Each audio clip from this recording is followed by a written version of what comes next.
Magandang araw ho sa inyo lahat. Ito po ang pambansang bartender ng Pilipinas. Ako ang pambansang bartender ho ng Pilipinas. Ako ho ang pambansang bartender ho ng Pilipinas. Wala hong iba kundi si Mr. Lance.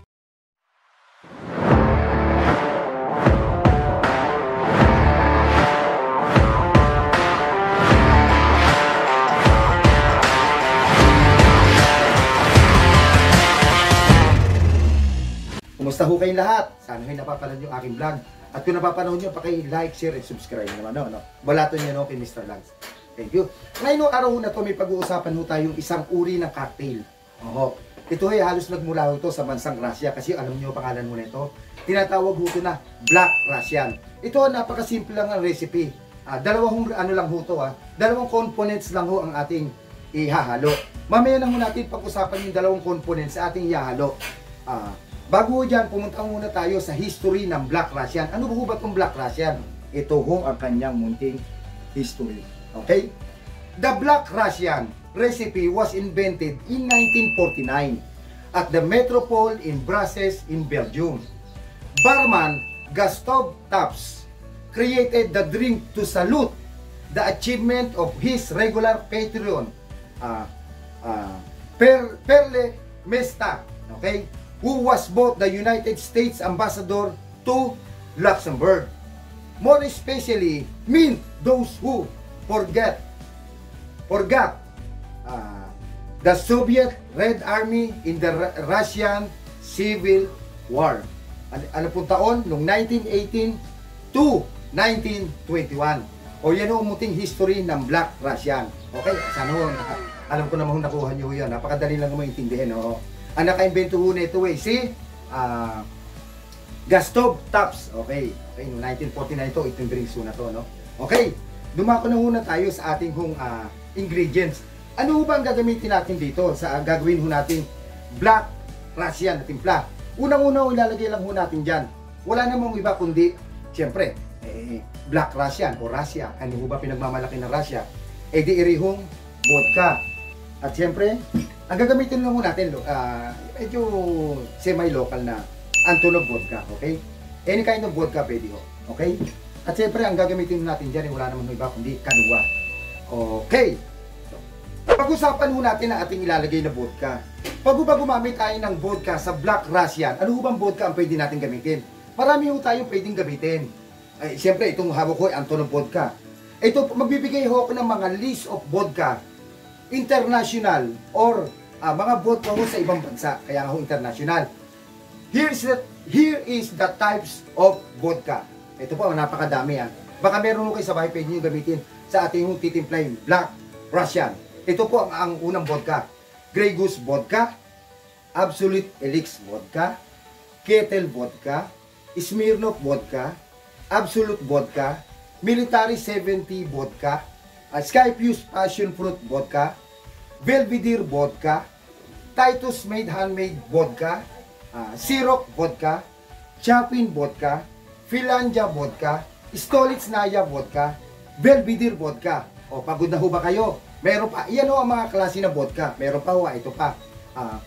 Beluga vodka, Alviv vodka, Aquinta vodka, Broken Shed vodka, Roberta Cavalli vodka, Boru vodka, Gonvatso vodka, Graceful vodka, Dexdor vodka, Norbert vodka, Coastal vodka, Vitis vodka, at napagod ako. Last but not least, siyempre, Pure vodka. Yan ho ang mga vodka na atin hong gagamitin. Okay? Ano ho ba ang susunod ho natin gagamitin dyan?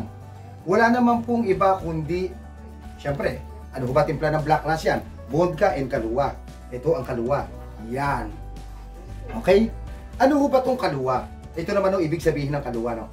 Kaluwa is a brand of coffee liqueur owned by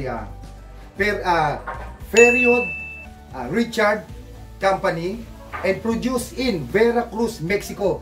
The drink contains rum, sugar, and Arabica coffee. Yan ho ang kaluwa at ang mixing ng kaluwa. Okay, napakaganda ho ng history, di ba, ng mga binanggit ko at saka ho yung mga vodka. Sana yun ako. Mga kamistar lang kung kayo po ay may maliit na tanong o may malaking tanong, kayo ay huwag mo mag-untubili magtanong kay Mr. Rans kung ano pwedeng gawing vodka, kung anong timpla ng ganito, timpla ng ganon. I-comment nyo lang sa aking comment section. Okay? Sa pagtitimpla ho natin ng Black Russian, napakasimple. Alam nyo, gamit natin baso, walang iba kundi rock glass, old fashioned glass. Okay? So ano po gagawin natin? Tayo yung magtimpla. Lalagyan ko lang ho ng yellow. Lagyan ho natin ng yellow. 1, 2, 3. Ayun na, basta full of ice. Ayun na, kita nyo? Okay. Now, what's the next? Siyempre, una na ho natin ilalagay, wala akong iba kundi itong vodka. Ilan yung jigger? Generoso si Mr. Las nyo, ilagyan ho natin ng 4. Okay?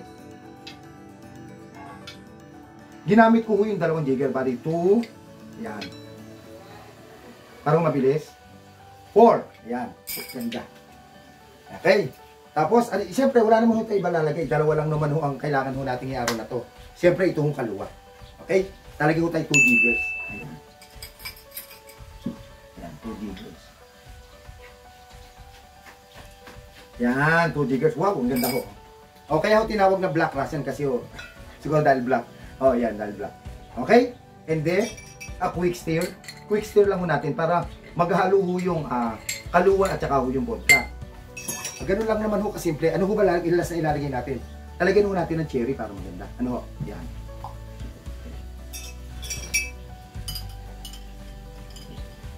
Siyempre, ang cherry ho, gagamit ho tayo ng generous cherry ho ngayon. Ibig sabihin, marami na naman. Yan. Okay. Ayan. Gagamit ho tayo ng fruit pick. Yan. Pakita ko sa inyo kung paano kaganda nito. Yan. Yan. Yan, gano'n o. Yan. And then, tsaka lang mo natin ilalagay na gano'n. Oh, tapos na ang ating Black Russian. Gano'n lang mo kasimple. Yan. Kita nyo? Ayan. Okay. Nakapagtimpla na naman ho si Mr. Ran. Isang uri ho na cocktail na tawag ay Black Russian. Sana na gusto niyo ating performers for today. Sana na gusto niyo ating tinimpla. Kung kayo may comment, may gusto kayo patimpla, may suggestion, comment nyo lang po sa comment section ni Mr. Ran. Okay? Paki-like, share, and subscribe ho ating kung napapanood nyo. Balaton nyo ho kay Mr. Ran para mapalagaan po ating ito. Ito po ang pambansang bartender ng Pilipinas. Wala akong iba kundi si Mr. Lance. Thanks for watching. Inom na ho tayo ng Black Russian. Thanks for watching.